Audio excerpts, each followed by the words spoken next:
So if you want to start, I think you can Okay. start.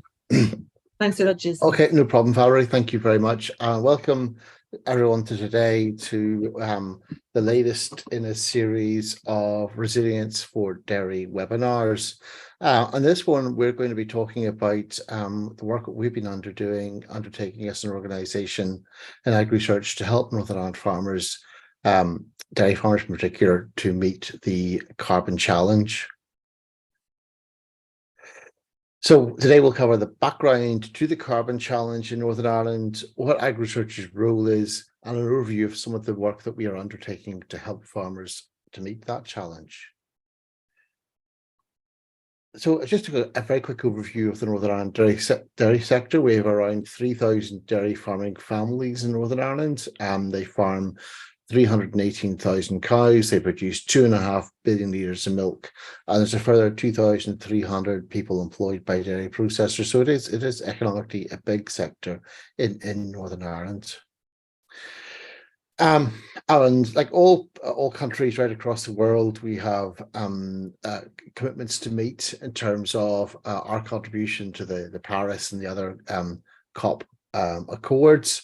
Last year, Northern Ireland, the Assembly at Stormont, our legislature, passed the Northern Ireland Climate Change Act. It's now on the statute books, and it set very ambitious targets for Northern Ireland, especially given our agrarian economy. N2O and nitrous oxide and carbon dioxide to be net zero by 2050. They did set a different target for methane by 2050. Interim targets will be set by 2030 and 2040, and we're expecting within the next few weeks, the government will be consulting on the action plan for the first 5-year periods for how we're going to meet that and those interim 2030 targets. So we're expecting the consultation to come out on that in the next few weeks. Agriculture does account for quite a considerable part of Northern Ireland's GHG emissions, and within that, the beef sector is at 39%, dairy sector 23%, but you add on to that obviously another element from grass and crops at 20%. So I've outlined there the ambitions of the kind of legislation. But the supply chain is also putting pressure on in a different direction, and they will likely move faster in government, but they'll be focused on intensity rather than total emissions. And I'll go on a little bit more about some of the supply chain pressures that are coming on in a moment or two.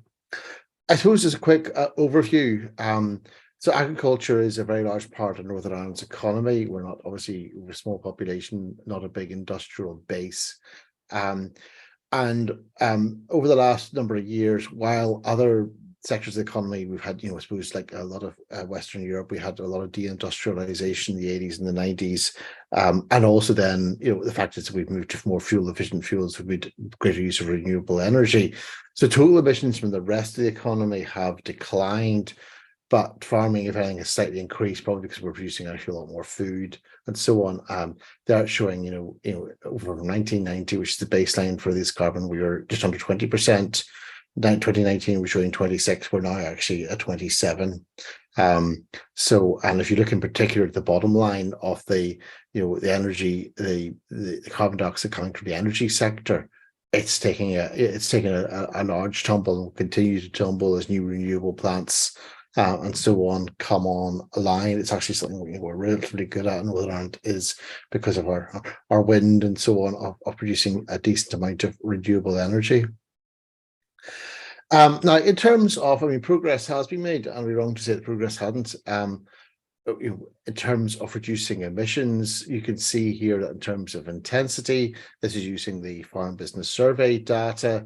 From 1990, we've reduced our CO2 equivalents per litre of milk, or per kilogram of fat-rated milk, from 1.9 kilograms of CO2 to under 1.3. So we have actually seen an over 30% decrease in carbon intensity. Now, the challenge is with that is that actually in 1990, I think, from memory, we were producing about 1.3 billion litres of milk. Today, we're doing 2.5. So there has been an increase. So while we're much, much better on a per litre milk basis, the fact is then that, we are now producing a lot more milk than we were in the reference year of 1990. So as you can see there, dairy emissions have gone up in total, even though the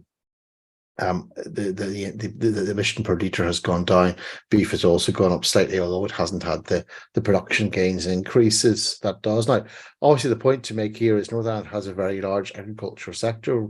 The last census shows a population of around 1.9 million people, but we feed in the region of 8 to 10 million people. So we are, in many ways, a key aspect of food security for the rest of the United Kingdom, and export out much wider than that.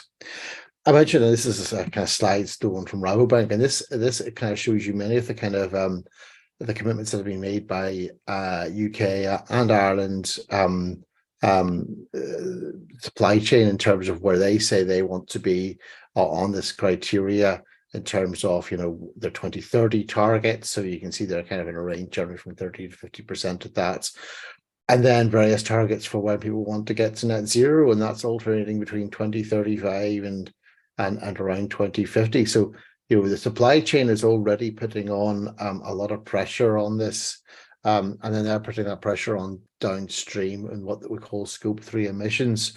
So we are likely to see pressure coming on that. I think our dairy companies are looking to get all their producers carbon benchmarked within the next year or two, and to start to set some targets around a reduction in terms of intensity. So there is definitely pressure coming on from the supply chain as well. So that's kind of just about the background of the challenge. So what are we and what do we do? So AgriSearch is an independent charity funded by levies collected from the dairy, beef and sheep farmers in Northern Ireland through the processors. Our mission is to drive profitability and sustainability as a trusted, valued conduit of knowledge and innovation based on sound science and widely applied research. And on-farm research and innovation is something we've always been very strong at. It plays an increasingly important part in this, and the subsequent slides will detail a number of those ongoing initiatives that we have on farms and different initiatives across Northern Ireland.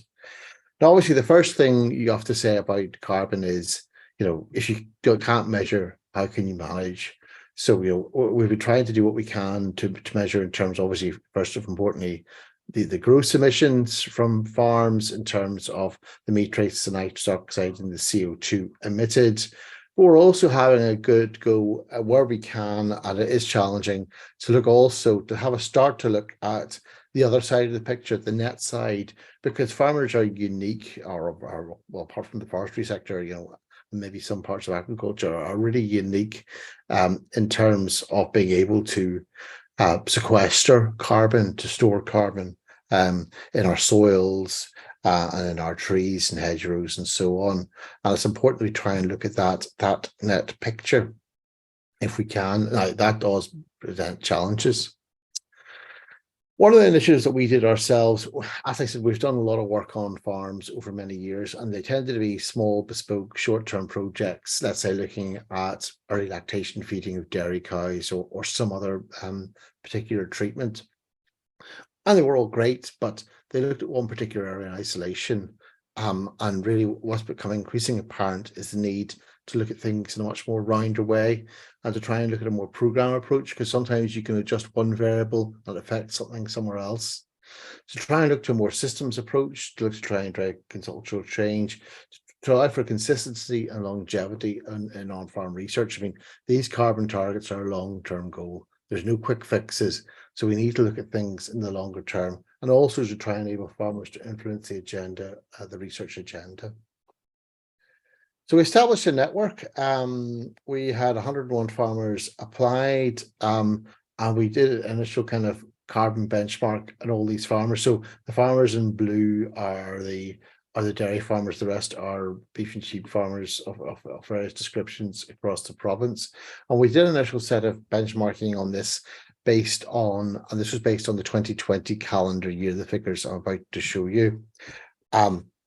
So we'll then move on to, we're planning to repeat this exercise in the current year to benchmark 2022.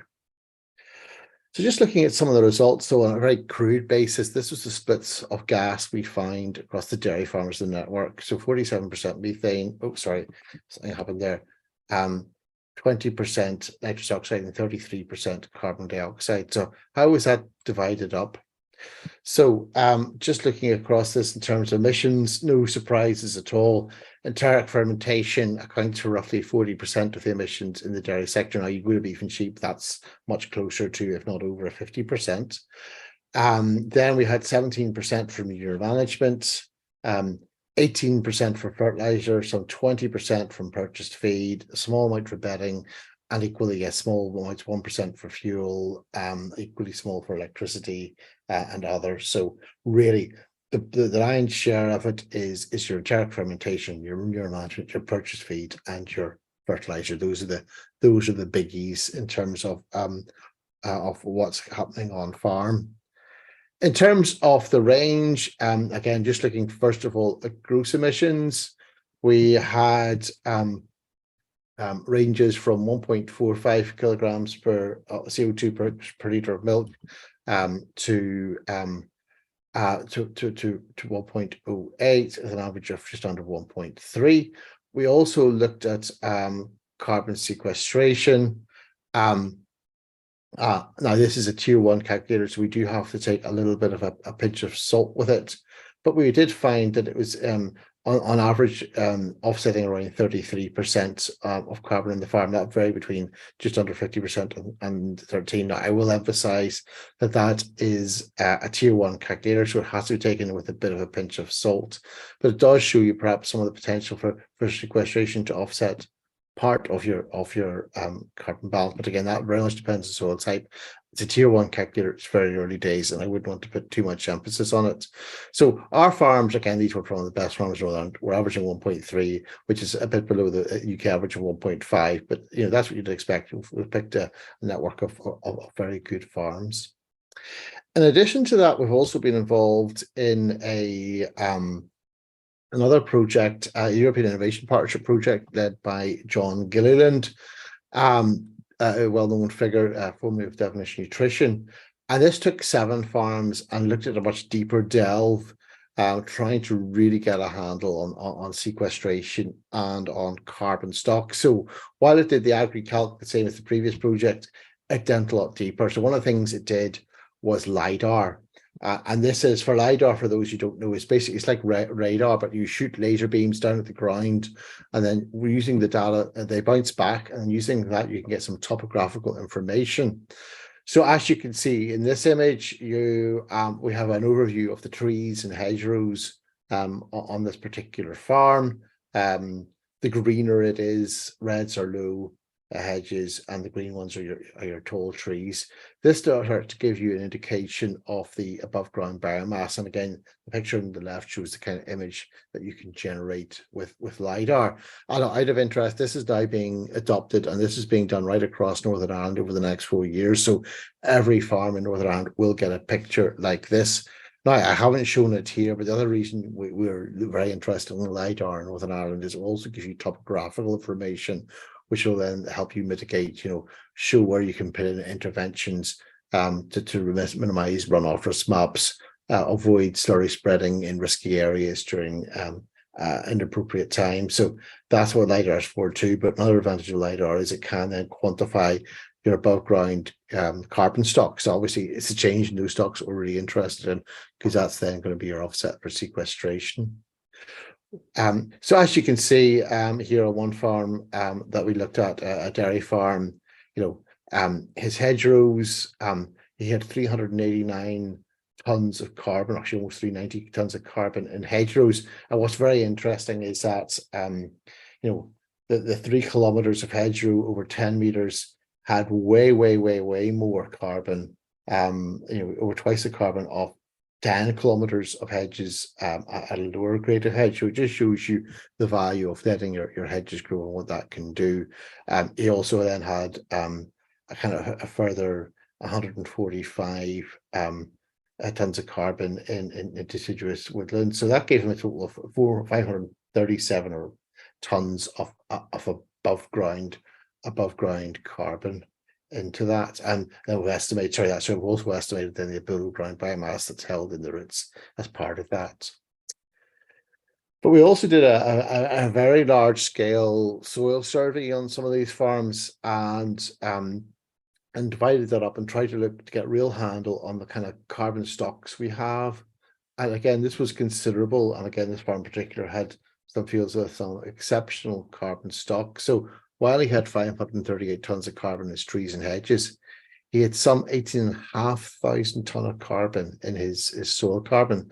So this farmer here, he's about 150 cows or thereabouts, and he's sitting with 19,000 tons of carbon stock. If you put that into CO2e, that's actually 70,000 ton of carbon dioxide equivalent. So I think a key message for this is that farmers are actually the custodians of the nation's carbon. If we walk away from our farms tomorrow, if that farmer stops farming tomorrow and the soil starts to degrade, that carbon will be released. So, I think it's important that farmers kind of get some recognition for the carbon that they actually store in their soil and for keeping it there. So that's kind of where we're at. Then obviously the next question is, well, what can we do? And acknowledgements to Chuggask, who produced this next graph. Again, it's based more for the Republic of Ireland, but it does show you, this is what we call a MAC curve, or a marginal abatement cost curve, where you look at some of the things that we can do.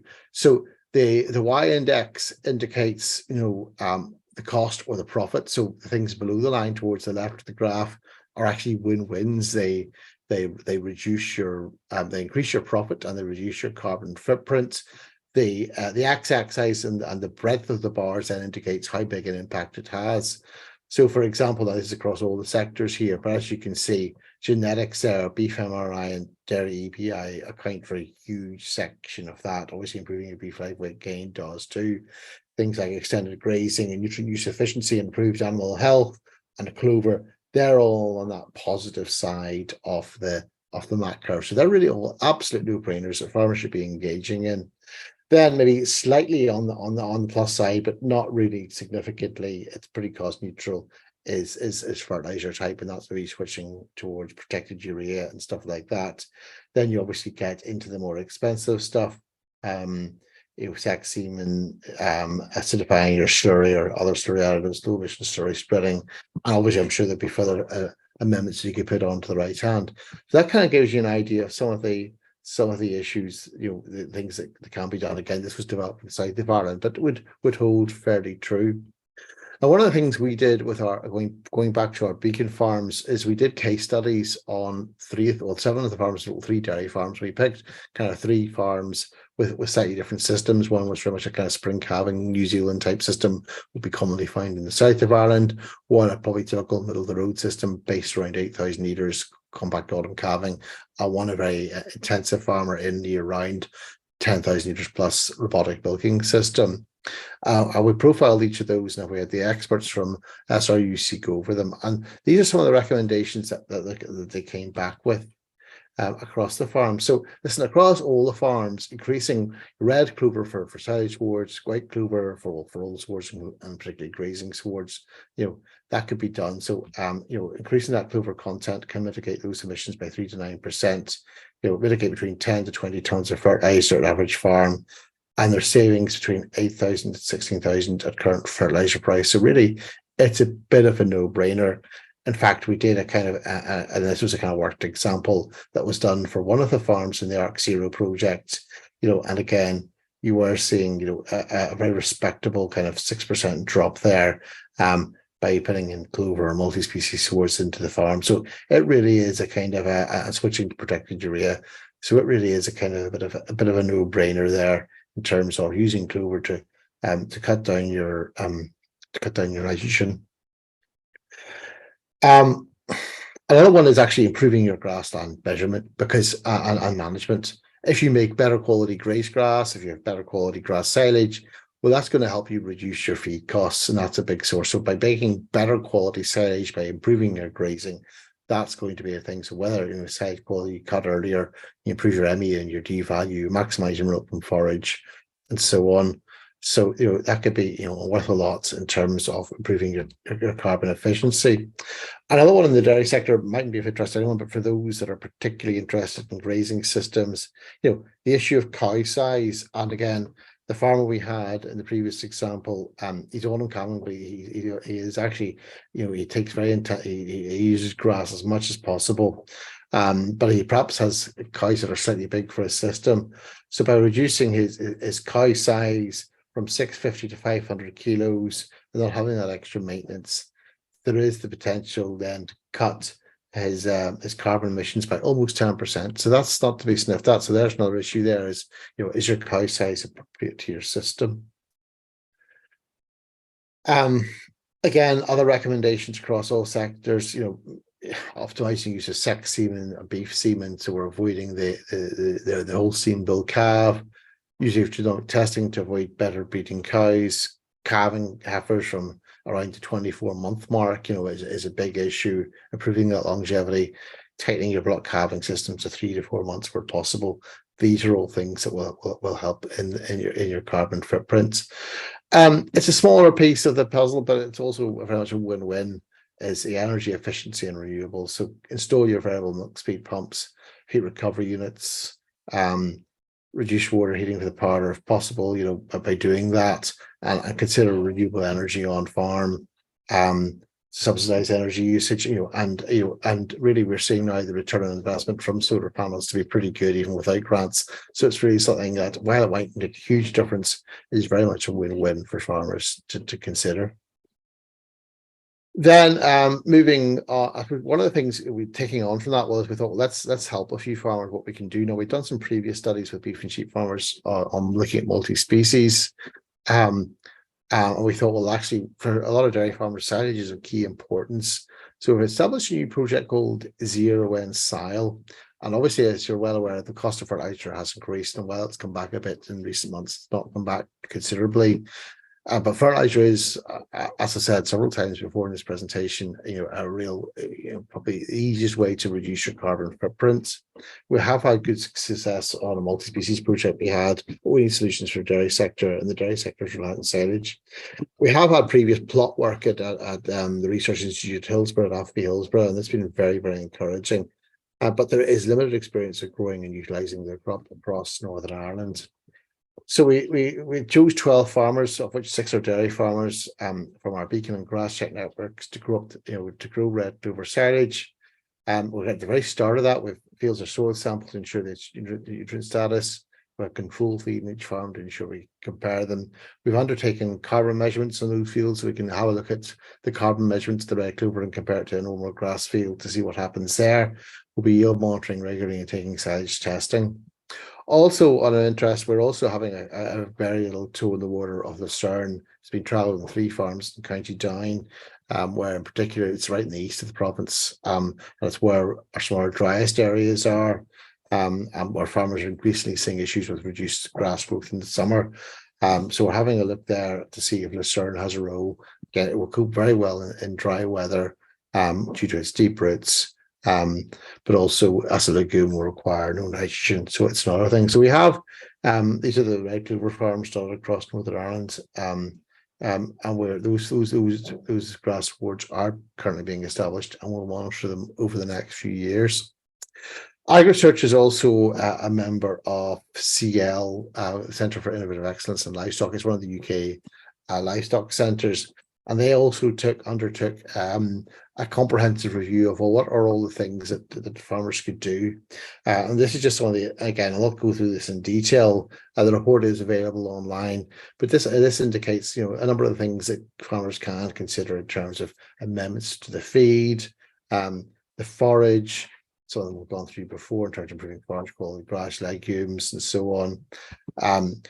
Things like genetics is probably is a no-brainer in terms of, can we start to measure that? And well, I suppose there's efficiency there, but there's also, can we look at management of look at the potential for lower methane animals and so on. But again, improved fertility, age at first calving, animal health, well, obviously no-brainers. And then looking at perhaps some of the more complicated issues like manure and fertilizer management. And it's looked at then all in terms of cost, how easy they are to implement, what gases they will affect, will the impact on the carbon footprints, and will the impact on the inventory, and how certain are we that they will assist, and if they help with anything else such as ammonia, which is also a big issue here in Northern Ireland.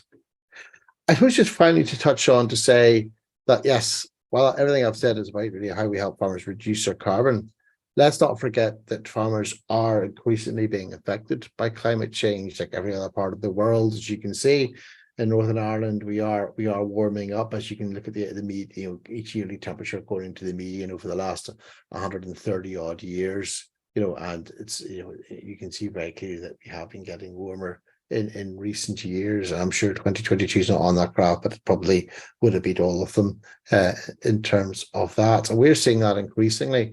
One of the projects we've had ongoing for a very long time, since 1999, is grass check. And last year on our plots, we had the joint lowest yields we ever had on the plots at our research station on the Agricultural College. And again, that was very much driven by the weather that we had. We have a network of farmers right across Northern Ireland. Those in the east are increasingly seeing, impacts of dry weather in summer. But let's also not say that the guys in the west have huge challenges. We had a very dry February, and we've had just 2 months until recently of exceptionally high rainfall, which have been very, very challenging for many of the farmers right across Northern Ireland.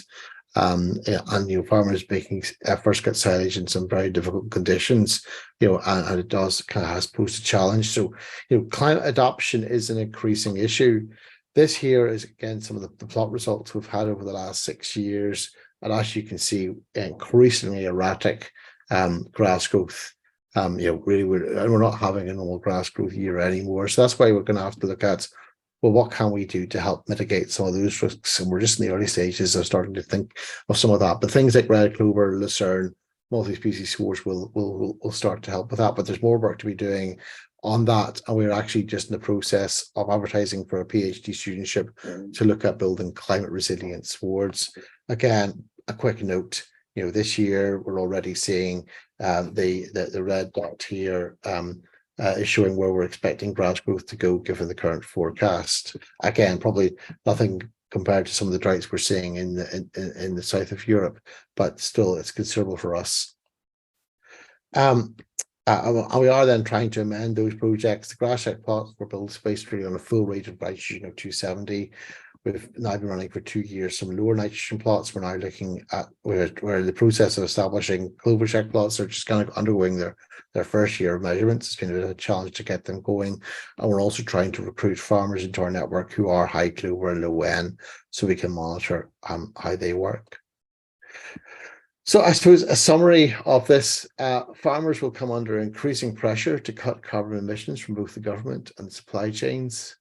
An initiative across industry to carbon benchmark all farms is being developed. There is no one silver bullet. I think for farmers, it's eat the elephant one bite at a time. I think farmers get daunted. They look at the net zero challenge and they go, how can I get there? But I think it's just start on the journey, tackle the win-wins, start by focusing on them, and use that as an opportunity to increase the resilience of your farm to future shocks, such as peaks and fertilizer prices. But I mean, I think another point to make here is that there's still a whole lot more that we don't know, and we do need much more research and innovation to try and tackle these challenges and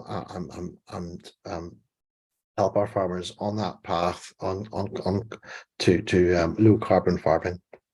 So that's the end of my presentation. I will end that now, and I'm more than happy to take any questions that anyone might have.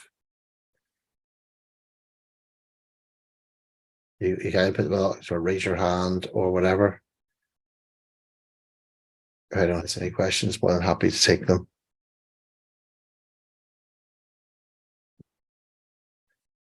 Okay, actually see a question in the chat there.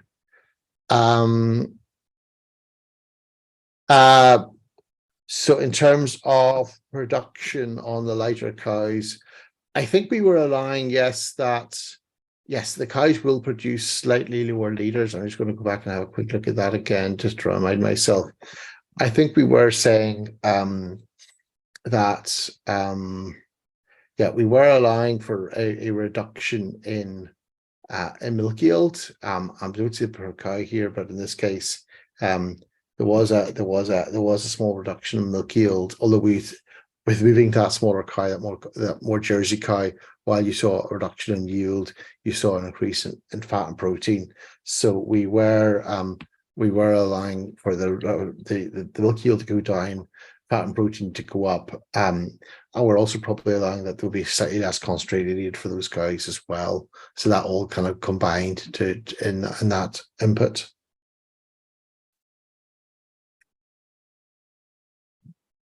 Is Brexit creating new challenges for Northern Ireland dairy farmers? Yeah, that's a very interesting one. Yeah, I mean, there were a lot of concerns at the start of Brexit because around 30%, a third of Northern Ireland's milk is processed in the Republic of Ireland, and that has created some challenges in terms of that. It's also created challenges in terms of obviously, you know, we're attached to the UK and importing some products and seeds and other things from the UK and trading cattle with the UK. The rest of Great Britain, England, Scotland, Wales has become increasingly problematic. So, I mean, it could have been a lot worse. Things have been mitigated to a large extent, but there are niggles.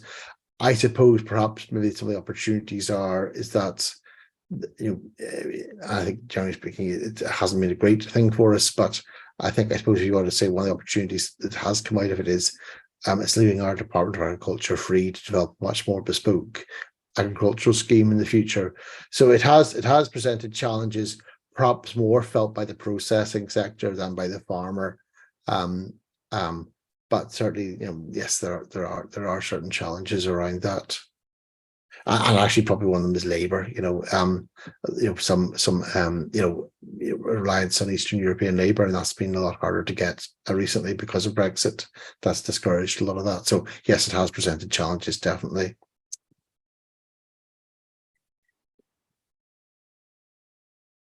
Any other questions? Sorry, are your soils?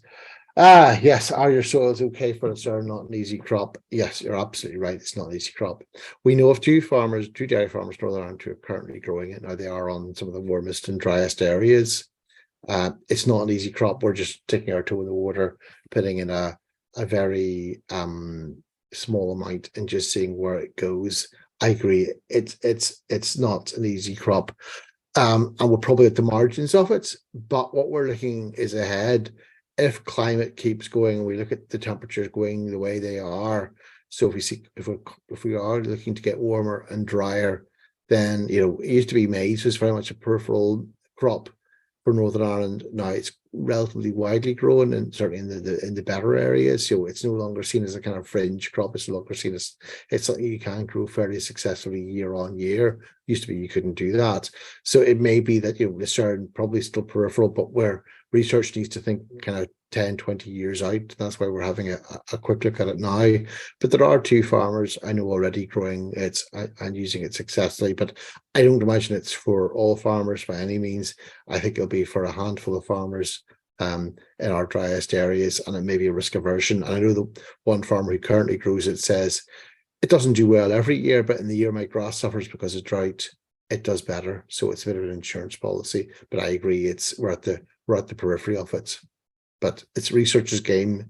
It's researchers' role to try and do those mistakes and push the envelope a little bit. You know, that's what we're here for. We're here to make the mistakes that the farmers can't afford to make.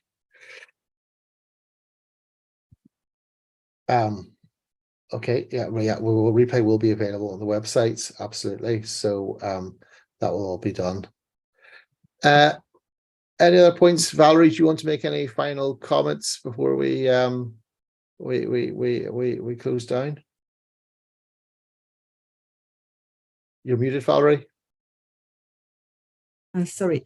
Yes, thanks a lot. It was a very interesting presentation. 2 weeks ago, we had a presentation on carbon footprint and the methodologies to estimate it.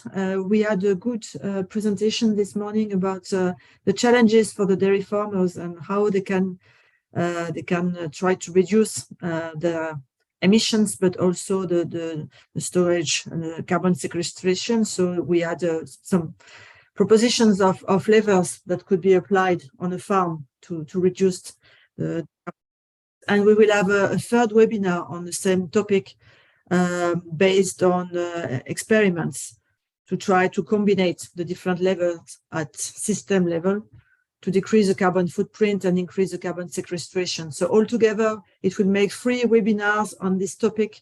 And it's a very good example of what we can do at experimental level, what we can do with your beacon farms to decrease the carbon footprint of the dairy sector in Europe. Thanks very much. No problem.